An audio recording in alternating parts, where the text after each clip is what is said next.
ஒரு நல்ல தெய்வம் இந்த நாள்ல உங்களோடு கூட சொல்லுகிற ஒரு வார்த்தை, நீங்க எந்த விஷயத்துல நான் தனிமையா இருக்கிறேன், எனக்கு யாருமே இல்லையே, எல்லோரும் என்னை கைவிட்டுட்டாங்க, நான் நேசிக்கிறவங்கள என்னை விட்டு போயிட்டாங்க அப்படின்னு நீங்க கவலைப்பட்டு இருக்கலாம். ஆனால் இயேசு சொல்லுகிறார், பயப்படாதே, பயப்படாதிருங்கள். ஏன்னா உலகத்தையும் படைத்தவர் சர்வ வல்லமுள்ள தேவன் உங்களோடு கூட இருக்கிறேன் என்று சொல்லுகிறார்.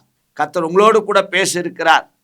நீங்க இருந்த இடத்துல இப்பொழுது முழங்கால் படிட்டு ஆண்டவரை நோக்கி, இயேசுவே என் வாழ்க்கையில இந்தந்த விஷயத்துல நான் பயப்படுறேன், எனக்கு ஒரு தைரியத்தை தாங்க அப்படின்னு நீங்க கூப்பிடும் பொழுது நிச்சயமாக உங்களுக்கு தைரியத்தை தருவார். பயப்படாதிருங்க. உங்க வாழ்க்கையில அவர் அற்புதத்தை அவர் செய்வார். பயப்படுற யாவருக்கும் அவர் கூட இருக்கிறாருங்க. வாழ்க்கையில ஒரு அற்புதம் நடக்கட்டும். உங்களுடைய கருத்துல ஒப்பு கொடுக்கிறேன். ஆசீர்வதிங்க, பலப்படுத்தி கிருபை செய்யுங்க. நீர் அப்படி செய்ததுக்காக ஸ்தோத்திரம், ஸ்தோத்திரம்.